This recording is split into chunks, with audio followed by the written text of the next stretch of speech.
আমি কতটা খুশি ছিলাম মুনা। আমার সন্তান এই পৃথিবীতে আসতেছে, আমি আমার সন্তানের মুখ দেখবো, আমি আমার সন্তানকে আমার কোলে রাখবো, আমি তাকে আদর যত্নে বড় করবো।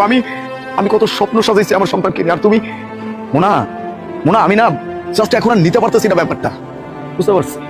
তুমি এই কাজগুলো শুধুমাত্র একটা কারণে করছো, তুমি মা হইতে পারবা না, তুমি একটা বাঞ্চা মেয়ে, দ্যাটস ওয়াই তুমি এই কাজগুলো করছো। আমি এখন খুব ভালো করে বুঝতে পারতেছি, সবকিছু আমার সামনে ক্লিয়ার। তখন থেকে কথা বলে যেতেছ দুই ভাই বোন মিলে, একটা বার সুযোগ তো দিবা আমাকে বলার।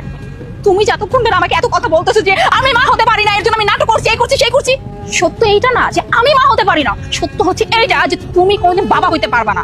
জি, তুমি কোনোদিনও বাবা হইতে পারবা না। মনে আছে তোমাকে কতবার করে বলতাম যে চলো হসপিটালে, চলো ডাক্তারের কাছে যাই, চেক আপ করাই, তুমি তো যেতে চাইতে না, কারণ আমি জানি তোমার মধ্যে কোনো ঘাপলা ছিল।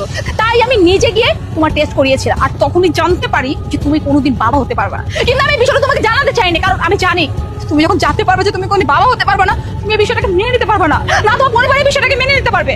তাই আমি কি করবো না করবো করে দিকদিশা না পেয়ে দেন আমি আমার বান্ধবীর সাথে ব্যাপারটা নিয়ে আলোচনা করি। তখনও আমাকে এই কথা বলে যে তুই এরকম কিছু একটা নাটক কর যে তুই প্রেগনেন্ট, আর আমরা এদিকে একটা বাচ্চা আটক নিবো, এরপরে যখন তোর ডেলিভারি হবে ওই বাচ্চাটা নিয়ে তুই তোর পরিবারের সামনে দেখাবি যে এইটাই তাদের বাচ্চা। আর তুমি কি না আমাকে এতক্ষণ ধরে এত কথা বললো যে আমি মা হতে পারবো না, এর জন্য আমি নাটক করছি, তুমি আমাকে ছেড়ে দিবা। তুমি যদি আমাকে ছেড়ে দাও, চিন্তা করতে হতো, আমার উচিত ছিল তোমাকে ছেড়ে দেওয়া, কিন্তু আমি তো তোমার জন্য এই কাজ করি না। হ্যাঁ, আমি আর তোমার কথা ভেবে আমি এতদিন যাবত পুরো 7টা মাস যাবত নাটক করে আসছি শুধুমাত্র তোমার জন্য, আর তুমি আমাকে বলতেছো ছেড়ে দিবা, তাই না?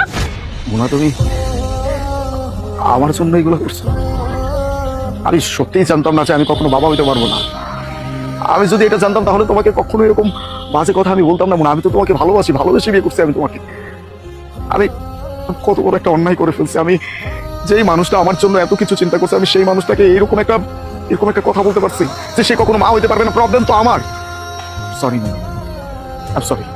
না আলিফ, সরি বলতে হবে না, আফটার অল তুমি আমার হাজবেন্ড, আর তুমি যদি আমাকে সরি বলো আমারই খারাপ লাগবে। আর তুমি তো এগুলো জানতে না, তাই না? না জেনে তো তুমি আমাকে ভুল বুঝছো, আর এর জন্য তুমি আমাকে যাইছে তাই বলছো। বাট বিশ্বাস করো আলিফ, আমি শুধুমাত্র তোমার কথা ভেবে, আমাদের পরিবারের সবার কথা ভেবে আমি এই ডিসিশনটা নিয়েছিলাম, এই নাটকটা করেছিলাম। এছাড়া আমার অন্য কোনো ইন্টেনশন ছিল না।